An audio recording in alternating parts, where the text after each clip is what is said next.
Assalamualaikum warahmatullahi wabarakatuh.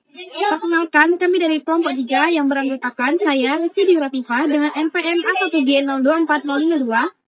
Saya Tessa Nurati dengan NPM A1B024060. Saya Muhammad Abdika Mumudin dengan NPM A1G024059. Saya Tirgi Dasari dengan NPM A1G024060. Saya Cut Abel Aprilia dengan NPM A1G. Di sini, kami akan menjelaskan tentang minimal informatif dengan dosen pengampu Bunda Yuli Amalia MPD. Selamat menyaksikan. Baiklah, di sini saya akan menjelaskan hakikat menyimak teks informatif. Keterampilan menyimak sangat berperan dalam kehidupan manusia di lingkungan masyarakat. Kemampuan seseorang dalam menyimak dapat dilihat dari latar belakangnya. Latar belakang masing-masing orang mempunyai perbedaan, baik psikologis, sosiologis, maupun pendidikannya. Teks informatif yaitu informasi yang artinya berita, kabar, penjelasan, atau pemberitahuan tentang sesuatu hal atau objek tertentu. Sumber atau pemberi informasi disebut informan, yaitu orang yang memberikan informasi. Teks informatif ialah teks yang memuat berita, kabar, penjelasan, atau pemberitahuan tentang hal. Dengan demikian, dapat kita pahami bahwa menyimak adalah salah satu kegiatan berbahasa yang dilakukan dalam rangka mendapatkan informasi dan menangkap makna melalui teks yang memuat suatu berita, kabar, atau pemberitahuan. Yang selanjutnya yaitu ragam menyimak, terdiri dari 4 bagian. Yang pertama berdasarkan sumber suara, terdiri dari menyimak intrapribadi, yaitu kita mendengar suara dari diri sendiri seperti mendengar pikiran kita. Selanjutnya yaitu menyimak antar persona, yaitu mendengar suara dari orang lain, misalnya saat mengobrol, dengar cerita, atau ceramah. Yang kedua, berdasarkan cara menyimak, terdiri dari menyimak ekstensif, yaitu menyimak hal-hal umum secara bebas, tidak harus dipandu oleh guru.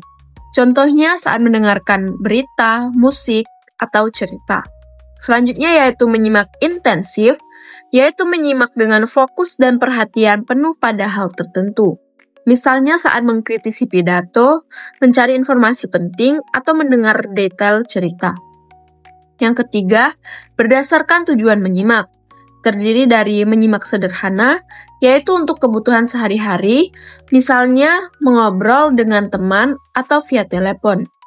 Selanjutnya yaitu menyimak diskriminatif, yaitu untuk membedakan suara, contohnya membedakan suara orang marah, senang, atau suara kendaraan.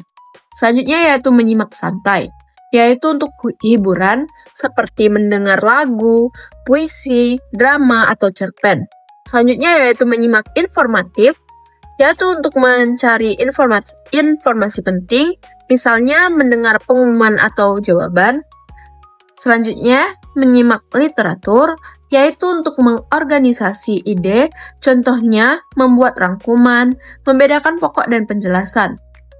Selanjutnya yaitu menyimak kritis, yaitu untuk menganalisis isi pembicaraan, misalnya saat diskusi, khutbah, atau membaca artikel. Yang keempat, berdasarkan tujuan khusus, terdiri dari menyimak untuk belajar, yaitu mendengarkan untuk menambah ilmu, seperti saat guru menjelaskan pelajaran. Selanjutnya yaitu menyimak untuk menghibur, yaitu mendengarkan hal-hal lucu atau pertunjukan untuk senang-senang. Selanjutnya yaitu menyimak untuk menilai, yaitu mendengarkan lalu menilai, menguji, atau membandingkan isi pembicaraan. Selanjutnya yaitu menyimak apresiatif, yaitu mendengarkan sambil memahami, menghayati, dan menikmati isi kesimakan. Selanjutnya yaitu menyimak untuk berkomunikasi, yaitu mendengarkan agar bisa menyambung ide atau perasaan dengan lawan bicara. Yang selanjutnya yaitu menyimak diskriminatif, yaitu fokus pada membedakan bunyi atau suara tertentu. Selanjutnya yaitu menyimak pemecahan masalah, yaitu mendengar untuk menemukan solusi dari masalah yang sedang dibicarakan. Saya akan menjelaskan mengenai media menyimak. Yang pertama, media pandang atau visual. Media yang menggunakan alat pandang sangatlah penting dalam proses pembelajaran menyimak. Media pandang ini juga bisa dikatakan sebagai media langsung, di mana media ini contohnya seperti penjelasan dosen yang memberikan tugas kepada mahasiswa atau mahasiswi, maka mahasiswa atau mahasiswi tersebut akan membaca materi yang telah diperintahkan oleh dosennya. Ketika mahasiswa atau mahasiswi tersebut membaca, maka terjadilah menyimak dengan visual, yaitu menyimak dengan cara bekerja antara mata dengan buku yang sedang dibacanya. Yang kedua, ada media dengar atau audio. Media audio adalah media yang menggunakan indera pendengaran. Pesan yang disampaikan hanya dalam bentuk suara. Salah satu contoh kegiatan ini adalah ketika seseorang mendengarkan musik melalui kaset, disitulah ia menyimak musik tersebut. Lalu yang ketiga ada media visual audio. Media visual audio itu adalah media yang menggunakan interaksi antara mata dengan pendengaran. Salah satu kegiatan tersebut adalah ketika mendengarkan berita di televisi, di mana terjadi interaksi dalam kedua media tersebut, melihat dan memandang dan mendengarkan berita yang tengah berlangsung. Baiklah, di sini saya akan menjelaskan ragam menyimak teks informatif melalui media audio. Sebagai sumber informasi lisan atau audio, teks informatif terdapat dalam berbagai bentuk, di antaranya adalah teks berita, teks pidato, teks ceramah, teks opini, dan teks prosedural dengan bahasan sebagai berikut. Baiklah, yang pertama yaitu teks berita. Teks berita yaitu teks yang memuat informasi tentang kabar atau pemberitahuan tentang suatu hal yang disampaikan secara langsung oleh pembicara atau pembawa pesan atau melalui radio dan televisi.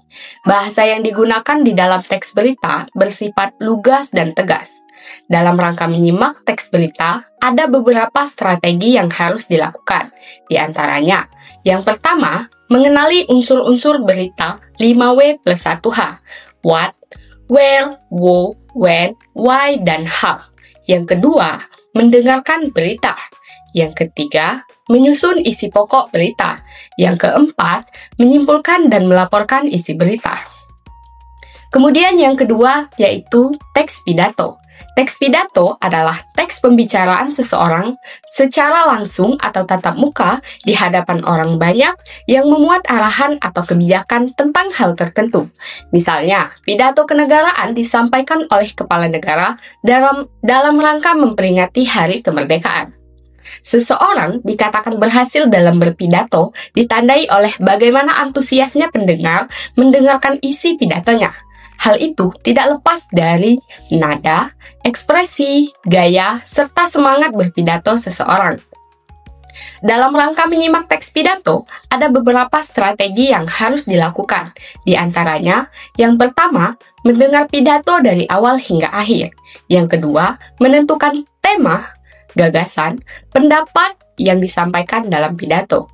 Yang ketiga, mencatat hal-hal penting, ide pokok pidato tersebut, dan beri tanggapan. Selanjutnya yang ketiga yaitu teks ceramah. Kata ceramah asal mulanya dalam bahasa Melayu berarti nyinyir, banyak bicara, dan cerewet. Kata ini mengalami perkembangan makna menjadi makna yang positif, yaitu menyampaikan sesuatu di hadapan orang banyak untuk menambah pengetahuan, pengalaman, atau informasi tertentu. Kemudian yang keempat yaitu teks opini. Teks opini adalah teks yang memuat pendapat, pikiran, pendirian, atau pandangan seseorang tentang masalah tertentu yang sedang hangat dibicarakan di masyarakat. Opini ini juga memuat kritik terhadap orang atau lembaga yang menangani masalah tertentu, seperti tentang suatu hal yang disimak melalui ceramah, pidato, diskusi, atau talk show. Dan yang terakhir atau yang kelima, teks prosedural. Teks prosedural adalah teks yang memuat butir-butir atau langkah-langkah kegiatan tertentu berupa petunjuk yang mudah diikuti pelaksananya. Di televisi sering ditayangkan acara melakukan sesuatu, misalnya acara membuat masakan, acara menjaga kesehatan, dan lain sebagainya. Jika penyaji acara menjelaskan langkah-langkah dengan jelas dan teratur, maka orang lain bisa mengikuti apa yang dilakukan.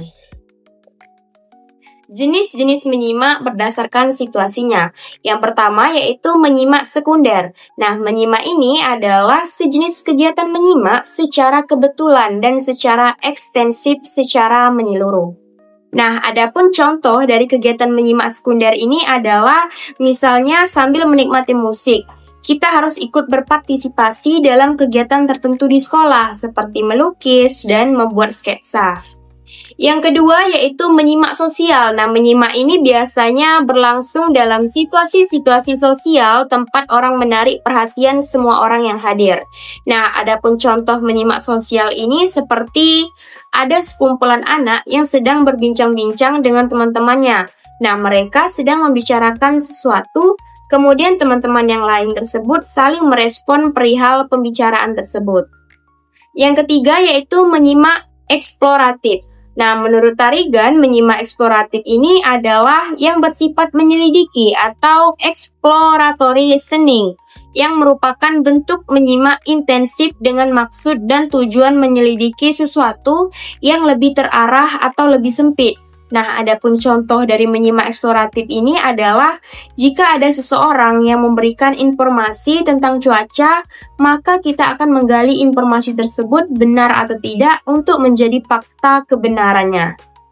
Yang keempat yaitu menyimak interogatif. Nah, menyimak ini adalah sejenis kegiatan menyimak intensif yang menuntut lebih banyak konsentrasi dan seleksi, pemusatan perhatian, dan pemilihan butir-butir dari ujaran sang pembicara, karena penyimak akan mengajukan banyak pertanyaan. Contoh menyimak interogatif ini adalah berupa pertanyaan seperti apa, siapa, mengapa, di mana, kemana, untuk apa, benarkah, dan sebagainya. Yang kelima yaitu menyimak konsentratif. Nah, menyimak ini adalah kegiatan menyimak yang dilakukan dengan penuh perhatian untuk memperoleh pemahaman yang baik terhadap informasi yang diperdengarkan.